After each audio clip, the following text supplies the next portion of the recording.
Hello bachcho, let's see this question. The question says that the cells proximal, that is just next away from the tip to the meristematic zone, represents the phase of option A division, option B maturation, option C elongation and option D differentiation.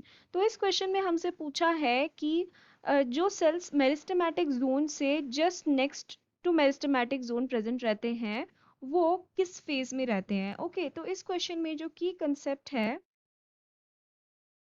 That is regarding the growth phases of plants. ठीक है, तो यहाँ पे plants के अंदर हमें तीन phase देखने के लिए मिलते हैं। अगर हम देखें एक डायग्रामेटिकली अगर हम देखें तो लेट्स सपोज कि this is a shoot apex, यानी कि शूट का ये टिप है। ठीक है, तो जो टिप रहता है यहाँ पे एकदम टिप, यहाँ पे हमें देखने के लिए मिलते हैं the meristematic cells. Meristematic cells या this is known as the meristematic zone. यहाँ पे हमें मेरिस्टम वाले सेल्स देखने के लिए मिलते हैं, यानी कि यहाँ पे हमें कॉन्स्टेंटली डिवाइडिंग सेल्स देखने के लिए मिलते हैं, कॉन्स्टेंटली डिवीजन हो रहा होता है यहाँ पे। उसके जस्ट नेक्स्ट टू यानी कि उसके जस्ट नीचे वाले जोन को हम बोलते हैं the elongation zone. Elongation zone जिसकी हमें यहाँ पे बात की गई है यहाँ पे। तो जो सेल्स रहते हैं इस एलोंगेशन फेज में या एलोंगेशन जोन में वो अंडरगो कर रहे होते हैं सेल एनलार्जमेंट। वो सेल एनलार्जमेंट के प्रोसेस में होते हैं और उनके अंदर वैक्यूल फॉर्मेशन वगैरह हो रहा होता है। ठीक है, वैक्यूल फॉर्मेशन हो रहा होता है, साथ ही साथ नया सेल वॉल डिपॉजिट हो रहा होता है and new cell wall, new cell wall deposition हमें देखने के लिए मिलता है इस एरिया में जिसकी यहाँ पे बात की गई है। एंड एट लास्ट जो मेरिस्टेमेटिक जोन से सबसे दूर वाला जोन रहता है that is known as the maturation zone और द मैच्योरेशन फेज।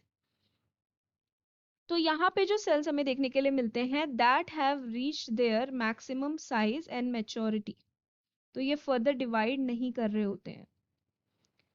तो अगर हम ऑप्शंस पे देखें तो ऑप्शन में क्या हमें क्वेश्चन में क्या पूछा है, सेल्स जो मेरिस्टेमेटिक जोन के जस्ट साइड में रहते हैं, so that is elongation zone वाले cells. So we can say that the correct answer for this question is option C.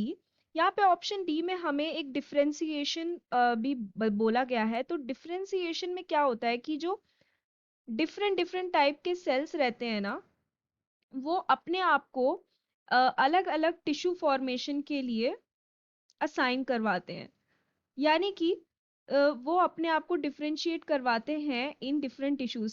Suppose कि ये जो सेल्स होते हैं कुछ सेल्स जाके जाइलम टिश्यू बनाएंगे, तो वो अपने आप को स्पेशलाइज सेल में लाइक स्पेशलाइज सेल में कन्वर्ट करने का जो प्रोसेस होता है that is known as the differentiation, यानी कि अलग अलग टाइप के टिश्यूज में कन्वर्ट होने का प्रोसेस। तो कुछ सेल्स जो होते हैं वो डिफरेंशिएट होकर जाइलम के सेल्स या जाइलम के टिश्यू बनाते हैं, कुछ सेल्स फ्लोएम के टिश्यू बनाते हैं ऐसे।